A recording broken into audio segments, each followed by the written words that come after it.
आपने ब्रज की लठमार होली के बारे में खूब सुना होगा, लेकिन क्या मृत व्यक्ति की चिता की राख से खेली जाने वाली होली के बारे में भी जानते हैं? भारत के उत्तर प्रदेश के बनारस शहर में खेली जाती है ये होली। इसे चिता भस्म होली भी कहा जाता है और मसान की होली भी। मसान यानी मरघट या कह लीजिए शमशान घाट की होली। फागुन महीने के शुक्ल पक्ष की रंग भरी एकादशी के अगले दिन मनाई जाने वाली यह होली 2 दिनों का उत्सव होती है। इस होली को चिता के अवशेष यानी राख और रंग गुलाल से खेला जाता है। काशी के मणिकर्णिका घाट पर इस मौके पर साधु संतों का जमावड़ा लगता है और हर तरफ हवा में उड़ती राख से जीवन और मृत्यु के उत्सव मनाए जाने के दर्शन होते हैं। मसान की होली का मुख्य उद्देश्य पूर्वजों को याद करना और उनकी आत्मा को शांति पहुंचाना बताया गया है।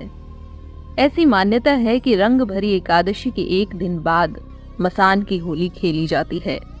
तो आइए अब जानते हैं कैसे शुरू हुई इस मसानी होली की परंपरा।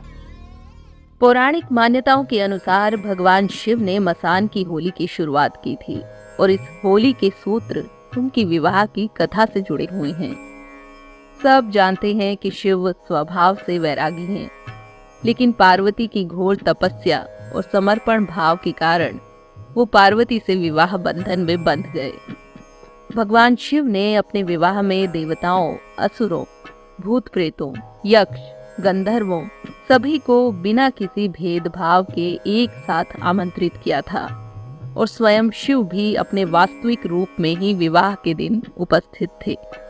विवाह में आमंत्रित अतिथि महादेव के वास्तविक रूप से डर न जाएं, इसलिए माता पार्वती के कहने पर भगवान शिव उस रोज एक सुंदर राजकुमार बने और इसके बाद शिव और पार्वती का विवाह संपन्न हुआ।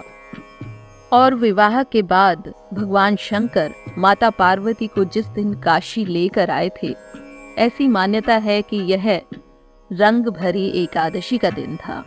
भगवान शिव ने देवी पार्वती के साथ इस दिन गुलाल वाली होली खेली थी। माँ पार्वती और महादेव को होली खेलता देख शिवगण भी काफी आनंद में थे। तब महादेव ने अपने गणों के साथ भी रंग भरी एकादशी के दिन रंग गुलाल से होली खेली। लेकिन महादेव को होली खेलते हुए निरंतर ये बात खल रही थी कि वे शमशान में बसने वाले भूत प्रेत, पिशाच, अघोरी साधु, यक्ष, गंधर्वों, किन्नरों और जीव जंतुओं के साथ होली नहीं खेल पाए। इसलिए रंग भरी एकादशी के एक दिन बाद भोले शंकर ने शमशान में रहने वाले भूत पिशाचों, अघोरी साधुओं के साथ भी होली खेली। तभी से माना जाता है कि काशी विश्वनाथ में मसान की होली खेलने की परंपरा चली आ रही है। मसान की इस चिता भस्म वाली होली का वर्णन शिव पुराण और दुर्गा सप्तशती में भी मिलता है। तो ये थी मसानी होली पर आधारित आज की हमारी कथा। कथा कैसी लगी कमेंट बॉक्स में लिखकर जरूर बताइएगा। अच्छी लगी तो लाइक और शेयर करना मत भूलिएगा। मिलते हैं जल्द ही एक नई कहानी के साथ। तब तक के लिए धन्यवाद।